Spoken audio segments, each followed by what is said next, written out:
let's talk about the quarantine's duration for the international students coming to China. First of all the students will spend 3 days in the city quarantine centers and will be transferred to their destination for the completion of remaining quarantine duration. A special staff and vehicle will perform the duty of transportation from the quarantine centers to their homes and hostels. But if a person has tested positive or having the symptoms, he should be quarantined in Shanghai for treatment and observation. Now, what are the rules for remaining durations of quarantine in their houses and hostels?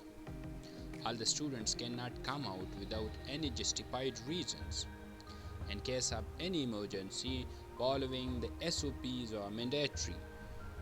During 7 days quarantine in your hostels or homes, you will not be allowed to use the public transport and also cannot visit public places like participating in gatherings, meetings, and even attend your lectures and offices.